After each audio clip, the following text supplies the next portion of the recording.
Russell Westbrook in a Knicks jersey? Yup, a real report just linked Russ to the Garden, and even though the Knicks are not expected to finally make a move right now, we gotta talk about what this would actually look like.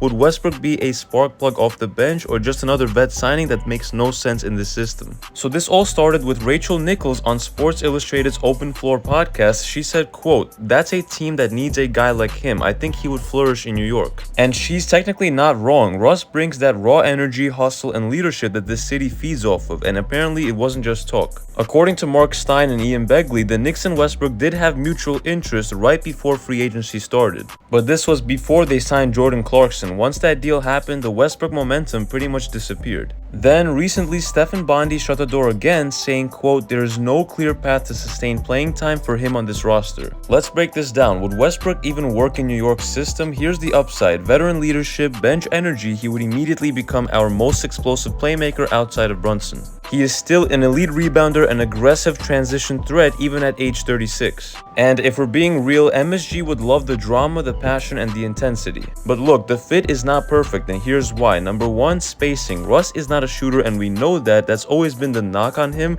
and it gets worse when you picture him with guys like Josh Hart and Mitch in the rotation. And it even more so applies to someone like Ben Simmons, who the Knicks are still in the mix for. But number two is Mike Brown's offense, and it's all about spacing, off-ball movement, and chemistry. And lastly, the ego and minutes. If there's no guaranteed role, does Westbrook actually accept a bench-heavy rotation? It's fair to wonder that. The truth is that it might be more of a vibe fit than a basketball fit.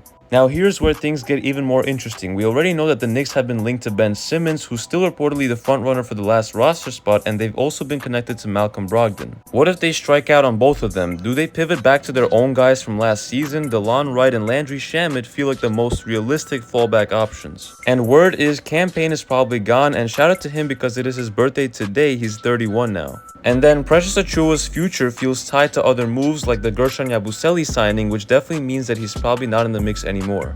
Then Delon and Landry are more plug-and-play depth guys who can fit right into this bench. But if you are choosing between Westbrook, Simmons, and Brogdon, that tells us something. The Knicks are not just looking to run it back. They seem to want something different out of this final roster spot. Someone with upside, risk, and maybe even star power if it clicks. Oh, and quick Knicks update before we go. The preseason schedule just dropped, and here's what we know so far. All times are Eastern. First two games mentioned here are going to be in Abu Dhabi against the 76ers. One is going to be on October 2nd, Thursday at 12 p.m. The other is on October 4th, Saturday at 11 a.m. And then October 9th, Thursday at 7 p.m. versus the Timberwolves at MSG, and October 13th, Monday, 7:30 p.m. versus the Wizards, also at MSG. Fellas, we're getting closer here, and I think the most exciting game here would be against the Timberwolves with Dante and Randall returning back to MSG. But let me ask you guys this. If the Knicks miss out on Ben Simmons, should they seriously go after Russell Westbrook instead? Personally, I don't see how he fits into this rotation and the basketball fit, but you guys let me know what you think. Because love him or hate him, there's no denying that if he does end up here, Knicks fans will be watching closely. So again, let me know your thoughts in the comments. Are you open to the idea of Westbrook in a Knicks jersey, or do you think that ship has sailed a long time ago? And if you enjoyed this video, make sure to hit that like button and sub to the channel to help us get to 10,000 subscribers by the end of the year. It's been KNYT here, and I'll see you guys in the next one.